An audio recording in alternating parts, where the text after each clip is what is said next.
Good evening, Holmesville Church of Christ. Hope you're having a great evening. I know tomorrow's the 4th of July. Many of you are excited about all the festivities and getting together, family and friends, having barbecues, watching fireworks, whatever it is that you do. But I'm glad that you have taken time out to either be with your small group or watch this by yourself at your house tonight as we continue to walk through the book of Hebrews. And tonight, we're actually into chapter 12. We finally finished up chapter 11 in the great hall of faith, and everything that chapter 11 has to tell us. The whole point of chapter 11 was we need to have faith.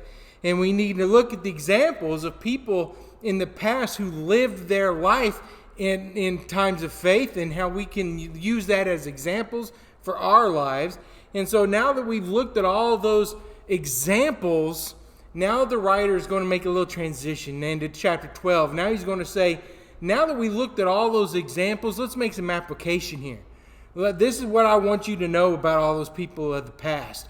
Those are the examples. Now let's see what they can do for you. And that's what chapter 12 is about, is kind of applying that what we learned in chapter 11. So let's go ahead and begin looking into chapter 12 tonight. We're going to look at verses 1 through 11, but let's just start with verse 1 if you have your Bible. Hebrews chapter 12 verse 1 says, "Therefore, since we are surrounded by such a great cloud of witnesses, let us throw off everything that hinders and the sin that so easily entangles, and let us run with perseverance the race marked out for us." So he uses this term. He says, you're surrounded by this great cloud of witnesses. The author envisions all those champions of the faith, all the people that we talked about, all the list of men, all those great people, Abraham, Moses, and Joseph, and Jacob, and all those people we looked at. They are all champions of faith, and yet here in chapter 12, he pits them sort of like spectators, and they're watching us, and they're cheering us on from the spiritual realm with which they live. And so I don't know about you, but I think that's great encouragement to think about the people who have long gone from this earth, and they're watching us and they're cheering us on as we endeavor and as we overcome all the current discouragements that we face here in life today. They're rooting us on.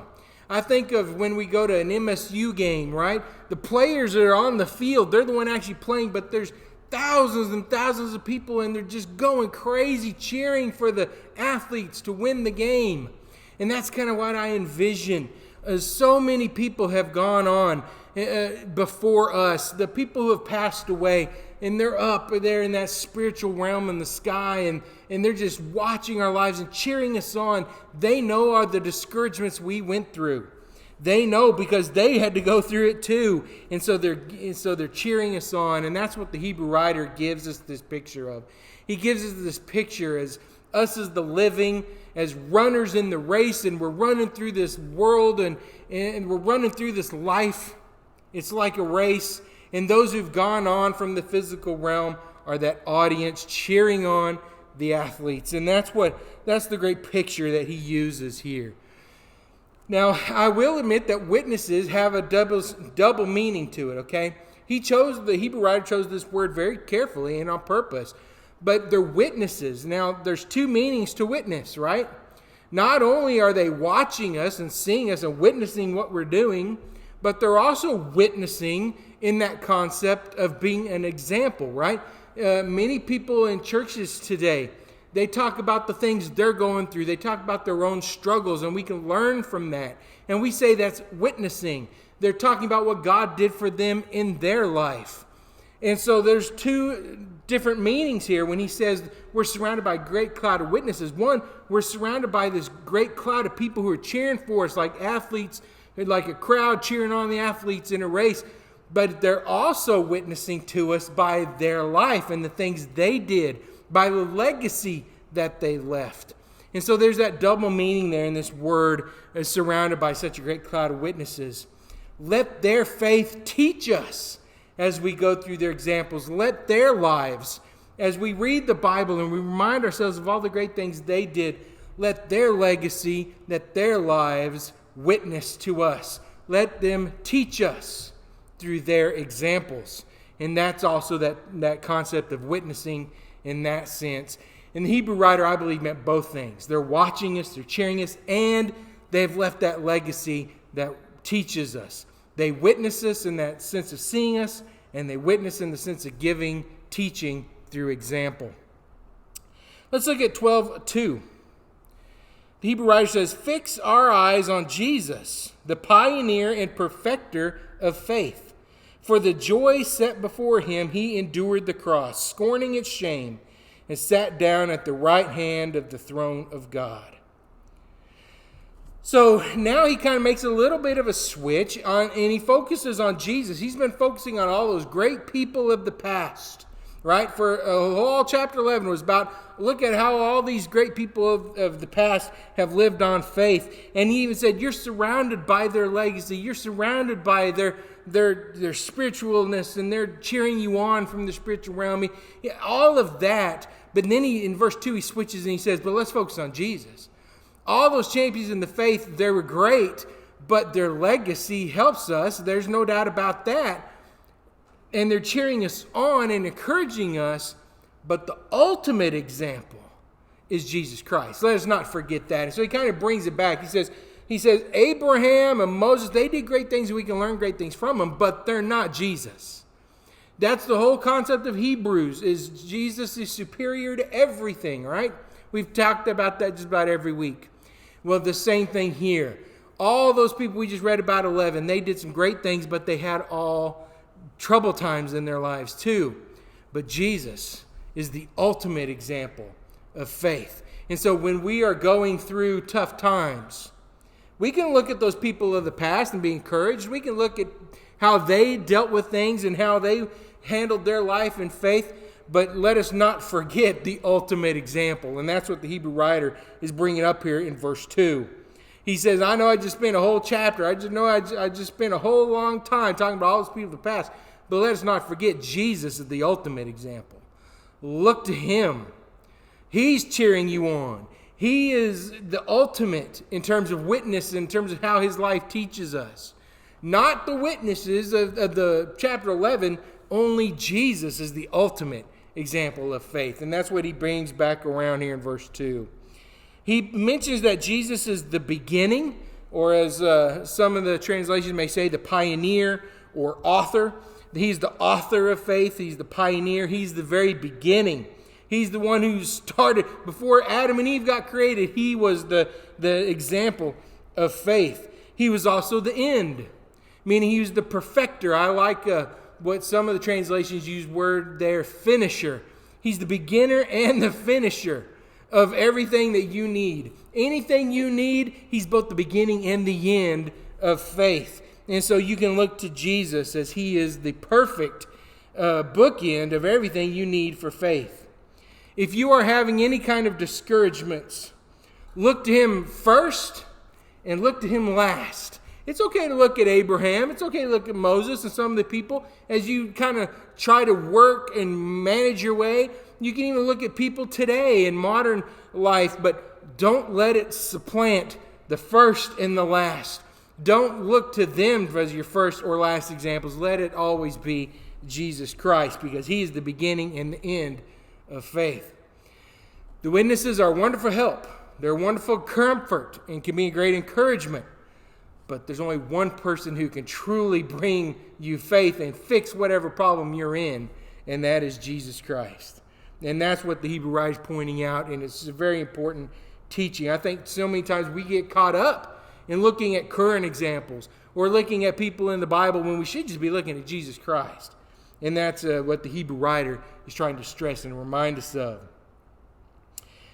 The reason he is that ultimate example, and the reason we need to look to him at the beginning and the end of all of our journey, is because he has earned that status.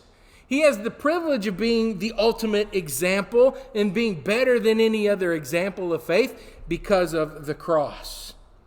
He faced the horror of the cross to reap all the joy that laid beyond it. He met the cross in all of its pain and all of its horribleness. He met it all with faith because he knew the joy of what it would bring to me and you today and to everyone else for all time. He knew the joy that laid beyond the pain. And that, folks, that lesson right there is what the Hebrew writer's saying that should be your mentality. Whatever discouragement you're going through, you need to have the attitude of Jesus. You need to face it. You need to deal with the discouragements of now, because you know the joy that awaits beyond this discouraging time, that the joy that waits beyond the horrible thing you're going through now is going to far outweigh whatever the discouragement is. So endure the horror of the situation now, knowing that the joy beyond it is there. And that's exactly the way Jesus did. Jesus faced the cross, and he didn't want to go. He knew the pain, he knew the agony, and he knew the terrible death that he was going to have to face. But he faced it with faith because he knew what it was going to bring. And many of us have to face horrible things. Many of you right now, you may be facing a deathly disease. You may be facing a life-ending health situation right now. You may be facing some horrible financial difficulties because of all the inflation and people are losing jobs and the political climate is crazy and everyone seems to be tense and seems to be afraid and scared of what's going on today. And here's Jesus, and he's saying, go through it with faith and realize there's joy beyond it. Look at verse 3 through 4. Consider him who endured such opposition from sinners, so that you will not grow weary and lose heart. In your struggle against sin, you have not resisted to the point of shedding your blood. So here the Hebrew writer gives a challenge. Readers of his letter, he says, I want you to consider some things. He says, I know that you're having some troubles, but let's face it. He says, your troubles that you're going through, they're only social and economic struggles right now. He says, you haven't even had to go down the road Jesus has had to go down yet. Jesus had to go to his death on the cross. He says, you haven't had to do that. You're alive and well and reading the letter. He says, I understand things are tough, but they're only social and economic struggles. You haven't had to shed blood. If you did have to go down that same road, if you did have to shed blood, Jesus only asked you to do what he had to do. He doesn't ask you to do anything more than what he went through himself, what he had to experience. And so the Hebrew writer is saying, even if you have to walk that same road, it's not more than what Jesus had to walk. He had to walk the same thing, and he did it. He's the ultimate example of faith. He faced his death knowing what was beyond it. And he's saying, you haven't even had to face that. Yours is just economic and social right now. And so he said, count your blessings. You haven't had that to worry about yet. You may have to someday. But even if you do, you face it the way Jesus did.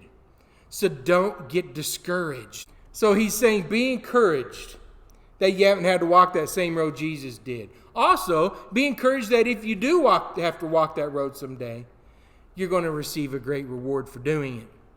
And so the whole point of this section is keep your eyes focused on the prize, so you don't become tired and weak. Look at verses 5 through 6. And you have completely forgotten this word of encouragement that addresses you as a father addresses his son.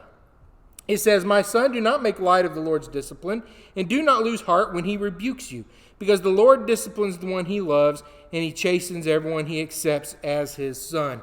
Now, folks, we just began another section here about God's discipline, and I want to say some very important things before we continue to read here.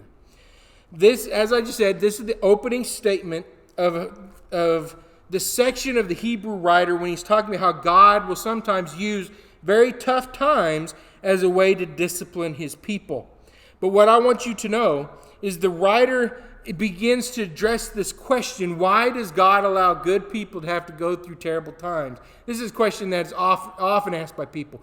Why do good, godly people have to go through these terrible, horrible things? And he starts to address this question.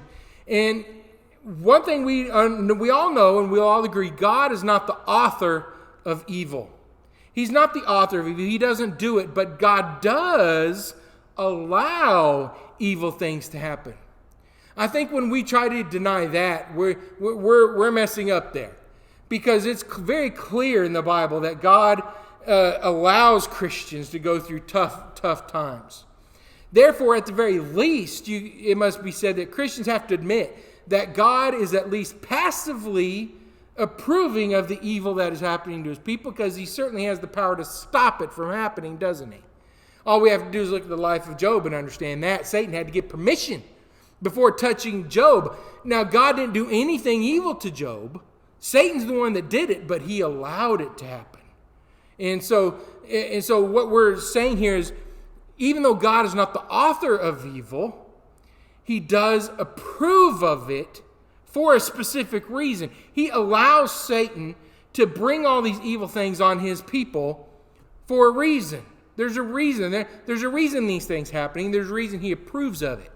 But I want to issue a warning to you that as we look through these verses and talk about this issue, about how Jesus uses tough times to discipline his people, we need to understand that the Hebrew writer, while teaching on God's discipline, we need to understand that it's not the only reason that God allows people to go through difficult times. As we read through what the Hebrew writer is saying, he doesn't mean to imply that every single time we go through a difficult time in life, it's because God's disciplining us.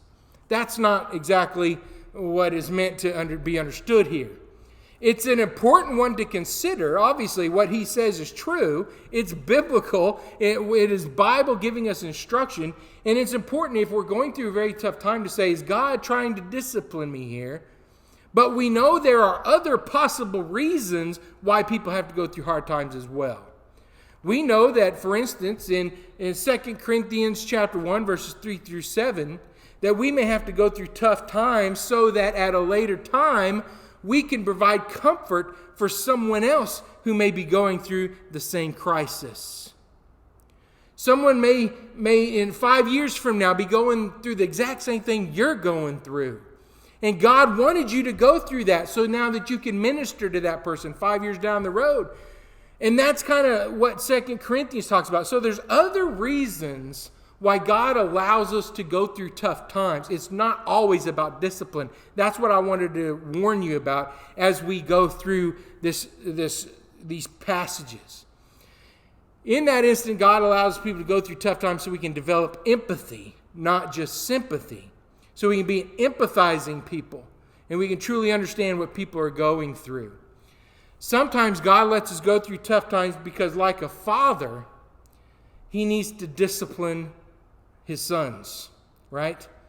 We as fathers, sometimes we have to discipline our son because we see him erring. We need to correct him. And so God disciplines us. That's what the Hebrew writer is trying to say here. Not always, like I said, but there's that warning. But as we go through this, sometimes God is going to make us go through tough times to correct us. When we see our son and he's not obeying us and he's going to go down the wrong path, we step up and we discipline them. Right? We give them a spanking, or we ground them, or whatever it is that we do, we discipline to let them know you've done wrong. There's consequences when you do wrong. And you need to do right. You need to obey. The same thing. God, the Hebrew writer's telling us we have to go through tough times sometimes. And sometimes when we're going through tough times, it's because God is trying to correct us. He's trying to give us the little earthly heavenly spankings and say you need to wake up and correct what you need to do. Sometimes the tough times are allowed by God to correct us. It's never to punish us, right? Just like a father. When you're disciplining your child, you're not just doing it to hurt them. You're doing it to motivate a change. You want them to change their behavior. You want them to change the way they're acting. And many times God, as our Father, does the same thing to us. He wants us to change. He wants us to change the way we're doing something. A loving father would never ignore his kids when they're doing something wrong, right? A loving father, when he sees his kid just going down the wrong path, is not going to just back and say, well, whatever, go at it, son. Tear up your life, end up in jail, whatever you have at it. That's not a very caring father. But a caring, loving father disciplines his child and corrects the wrong so that they can stay on the straight and narrow. The same thing God does for all of us, no matter what age you are. If you're 99 or 9 or 29 or 59, God says, I need to discipline when you're doing things wrong, and He will use tough times to do that.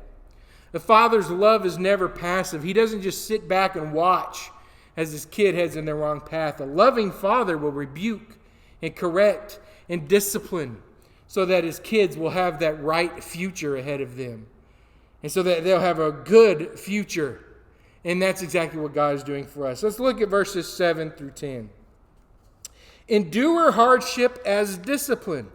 God is treating you as His children. For what children are not disciplined by their father? If you are not disciplined, and everyone undergoes discipline, then you are not legitimate, not true sons and daughters at all. Moreover, we have all had human fathers who disciplined us, and we respected them for it. How much more should we submit to the Father of spirits and live? They disciplined us for a little while as they thought best, but God disciplines us for our good in order that we may share in His holiness. So as we continue to talk about God's discipline, the Hebrew writer is making it very clear here that Jesus's and God's discipline is far better and far superior than that of our human fathers. You know, we give our human fathers a lot of respect, and we submit unto them. Hopefully, if we're good Christian people, right? We still honor our parents no matter how old we get. We still love and honor and respect our fathers because they raised us and they corrected us when we needed to, and we respect that. Right? We give them a lot of honor, and we just had Father's Day, and we give them gifts and how much we love and appreciate them. How much more should we be respecting and submitting to the better Father, the Father that never makes a mistake, the Father that disciplines always perfectly? Earthly fathers, even the best of fathers, discipline imperfectly. Fathers make mistakes all the time. There were times when I got unfairly disciplined by my dad. He just thought I did something and I didn't, and I was innocent as could be, but I still got a whooping anyways because he thought I needed some correction. And even though I was innocent, but he was doing his best. He's an imperfect father because earthly fathers don't have that perfect knowledge that God has. They can't see behind the scenes. They can only see the evidence that is before them. They can't see into the heart. They can't see things that went behind the scenes. They're just doing the best they can. And so therefore, the discipline from an earthly father is often imperfect. But God's discipline is always perfect. And that's what the Hebrew writer is trying to let us know. Let's look at verse 11, the last verse of this tonight's section. No discipline seems pleasant at the time, but painful. Later on, however, it produces a harvest of righteousness and peace for those who have been trained by it. So again, continuing the focus on God's discipline, and now the Hebrew writer says, I want you to focus on the result of the discipline much more than the process of the discipline. The author does not deny that a heavenly spanking is going to be unpleasant. He doesn't deny that. He doesn't talk about, man, this trouble you're going through, God's using it to discipline you. You should be enjoying that. No, he's not talking about that. He says, I agree, it's painful. God's spanking, God's discipline on you, it hurts. It's painful to go through. But that's the process. I don't want you to focus on the process. He's saying focus on the result. Look beyond the circumstance. And look beyond the process and see the fruit of righteousness that God is trying to bear in your life. Know that when you're going through this hurtful time and you change whatever it is you need to change, how God is changing you for the better. Just like gold is being purified by the heat. Just like a blade is being sharpened by the friction. It's what God is doing for you. He's turning you into a better human being. He says, that's what I want you to focus on. Focus on the result, not the process. If you are a Christian that bears no fruit for the kingdom, the Hebrew writer suggests maybe it's because you are not accepting God's discipline. He says if you're not accepting God's discipline, then you have no part of the family. And so a lot of people will say, you know what, I don't ever convert anybody. I don't ever talk to anybody. I don't ever bear any fruit. Well, maybe it's because you're not letting God discipline you. When he does this, when you don't recognize it as such, and you're not changing your life. You're not going through the training like an athlete trains for God to be able to use you to bear fruit. Because you have to train, and training hurts.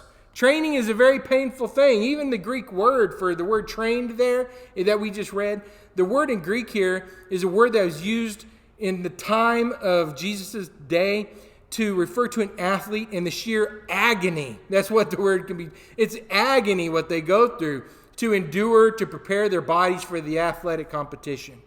All the running, all the weightlifting, all the working out, that stuff hurts.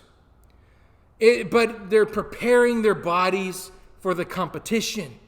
And in the same way, that's what God is doing. He's making you go through the agony of these terrible times to train you, to be his spiritual athletes in the race of life. And so to conclude the lesson for this evening, the Hebrew writer's challenging us to have faith and endure, to know and to be encouraged that the people of the past who have gone through the same as you or worse are cheering you on. He's also writing to let us know that when going through tough times, we need to look to Jesus as the ultimate example of faith in going through them. When I'm going through tough times, how did Jesus go through the tough time? Know that during the tough times, God could be, it could be that those tough times, God is trying to correct a problem, a sin, a thing in your life that needs to be changed. Not always, but that is a possibility. Tough times strengthen us and make us better spiritual athletes in the race of life. And so my question to you is, are you running strong? If you're running weak, you need to let God train you. You need to let him discipline you so that you can become strong in your race with him. That is the lesson for this evening. Let's pray. Father in heaven, we thank you so much for being the loving Father who will discipline us. We ask that we will accept our sonship and accept your discipline. And Father, help us to stay strong in our race. We know that if we get weak, you're going to put us through tough times to strengthen us. And so we ask that we will go through those times with faith, and that we will come out even better and stronger in our race with you. And Father in heaven, we ask that you be with many of those that tonight they'll be in the small groups that are going to be going through those discussions together. Help them to have a great discussion time. Help those who are not in the small groups and maybe worshiping by themselves tonight to have some meditation time and think on the scriptures that we've looked at today and think about how it applies in their life. And we just thank you for this lesson. In Jesus' name we pray. Amen. Have a great 4th of July tomorrow, everybody. We'll see you soon. Bye-bye.